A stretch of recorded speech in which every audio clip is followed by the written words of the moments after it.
Dans notre volonté, tous ont une vue très claire, une ouïe fine et une parole animée par une force créatrice.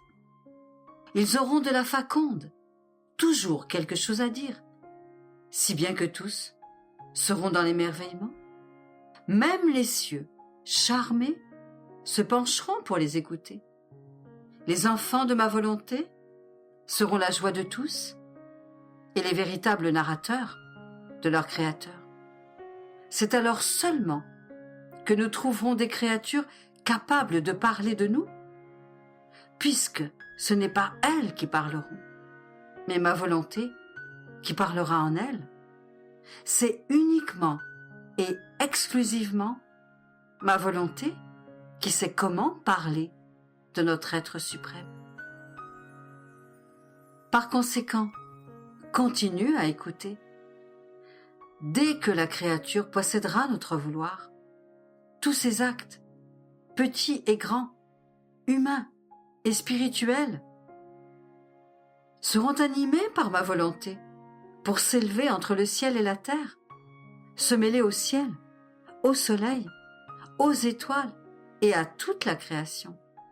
Ils s'élèveront même encore plus haut pour investir tous les actes de la Reine du Ciel et s'identifier à eux. Ces actes auront le pouvoir d'investir les actes de notre divinité, de nos joies et de notre béatitude, ainsi que les actes de tous les saints. Et lorsqu'elles auront enfermé toutes choses en elles-mêmes, sans rien laisser en dehors, les créatures présenteront leurs actes devant notre divine majesté pour nous les offrir comme des actes complets auxquels il ne manque rien. Oh, quelle joie, quelle gloire pour nous de trouver dans ces actes le ciel, le soleil, tous les actes de la Reine du Ciel, l'amour avec lequel elle nous a aimés, nos propres actes, nos joies et notre amour incessant. Ces actes accomplis dans notre volonté redoublent pour nous la gloire de la création. Ils redoublent la gloire et l'amour que nous avons reçus de la Reine souveraine. Ils redoublent notre gloire et la gloire de tous les saints. Il suffit de dire que notre volonté est entrée dans ces actes pour que tout soit dit et que tout soit inclus. Partout où entre notre volonté, elle sait comment déclencher une furie d'amour et de gloire, centralisant toutes choses en elle-même.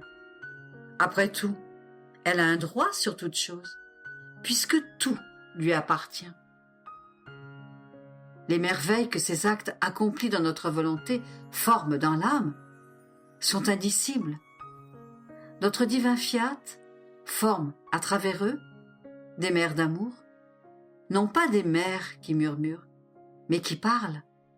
Elles parlent de notre amour, avec une éloquence telle que nous l'aimons beaucoup et que nous voulons toujours l'entendre. Les voix de cette créature nous blessent. Ses paroles sont comme des dards. Elle a toujours quelque chose à nous dire sur l'histoire de notre amour.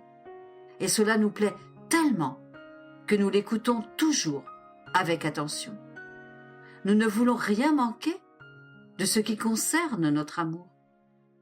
Comme il est beau d'entendre la créature qui possède notre mère parlant d'amour, qui parle toujours de notre amour. Et ma volonté, possédant la créature qui vit en elle, est prête à tout. Elle forme les œuvres qui parlent de nos œuvres, les pas qui parlent de nos voix. En somme, comme notre volonté est verbe, partout où elle règne, elle donne la parole à tout ce que fait la créature, pour en faire un prodige divin. Par conséquent, rien n'est plus grand, plus saint, plus beau. Il n'est rien qui puisse nous glorifier davantage que la vie dans notre volonté. Et il n'y a pas de bien plus grand que nous puissions donner à la créature. Aussi, sois attentive et suis-moi si tu ne veux pas arrêter mon discours.